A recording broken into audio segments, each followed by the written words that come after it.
Fábio, tudo bom, Fábio? Sentindo uma queimação na pele e vai mudando de lugar. Começou no peito esquerdo, depois passou para as costas e agora está na barriga do lado esquerdo. O que pode ser, Fábio?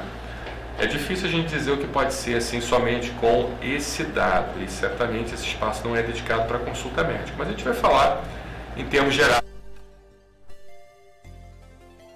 o que poderia ser, né?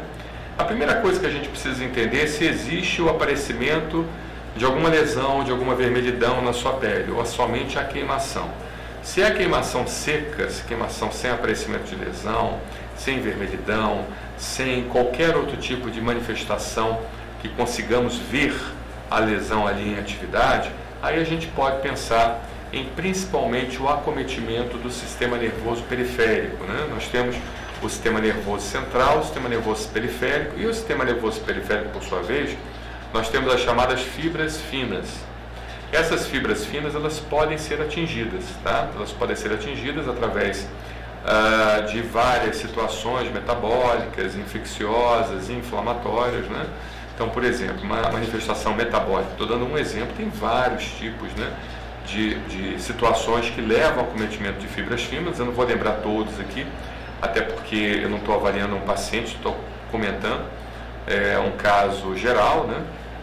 Mas, por exemplo, questões metabólicas, a gente tem o diabetes mellitus, né? O diabetes mellitus, ele pode entupir a chamada vasa vasorum, o excesso de glicemia, o excesso de glicose, leva à chamada dislipidemia. Essa dislipidemia que é um desarranjo do colesterol, ou seja, ele não é bem controlado adequadamente, ele aumenta bastante, mais o processo inflamatório causado pela própria glicemia, pela própria glicose, pelo próprio açúcar em demasia no sangue, então vai entupindo a artéria que leva sangue para o nervo, a chamada vasa nervorum, entendeu? E nesse entupimento você acaba então tendo uma irritação do nervo e até morte das porções distais do nervo, fazendo com que o paciente tenha como primeiro sintoma o processo de queimação, tá? Então, um exemplo de acometimento nervoso de fibras finas periféricas por questão metabólica. Metabólicas também, mas o diabetes é um exemplo bastante comum. Um outro exemplo também são questões infecciosas. Então, por exemplo,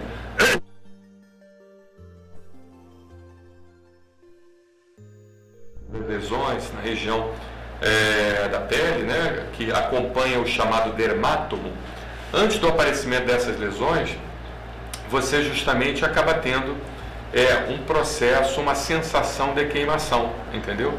E o herpes zoster nada mais é do que a reativação do vírus da catapora, onde aquele vírus que nunca você fica curado, apesar de você já ter tido catapora, a pessoa nunca fica curada daquele vírus, por isso que é importante se vacinar da catapora e também na idade adulta tomar uma dose de reforço da catapora para manter a imunidade em alta e evitar o herpes zoster.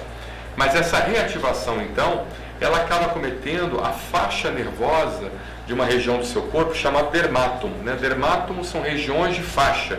Por isso que quando a gente tem o herpes zoster, aquelas lesões vesiculares, elas aparecem naquela região de faixa, sendo chamado, no grego, né, herpes serpente, zoster em zona, então zona da serpente, por isso, porque ela acompanha o chamado dermátomo, tá bom?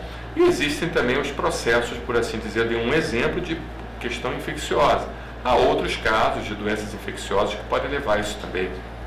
E também as doenças de alta agressão, né? Você pode ter a produção de autoanticorpos contra a bainha de mielina do nervo, por exemplo, a síndrome de Guillain-Barré, é um problema de autoagressão que pode ser desencadeado por processos infecciosos ou por outras situações.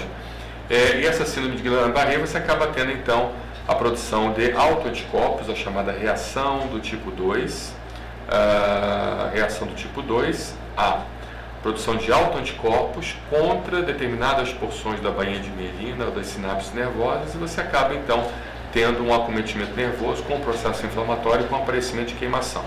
Então, Fábio, eu te dei assim só alguns exemplos para você entender bem da necessidade de você buscar precocemente seu médico e fazer o diagnóstico diferencial, buscar dentre esses mais diagnósticos diferenciais a doença em si que está cometendo seu problema, até porque pode ser uma coisa mais grave, pode ser um início de sintomas de uma doença grave e certamente, como eu sempre falo, diagnóstico precoce é tratamento bem feito, tá bom? Então busque de imediato seu médico, ou o clínico geral, ou o neurologista, né? O clínico geral, bem da verdade, é aquele médico que tem uma visão mais ampla, aquele médico que consegue ter um apanhado maior do seu quadro clínico e saber, então, direcionar para você, para o especialista, se houver necessidade. Tá bom, Fábio?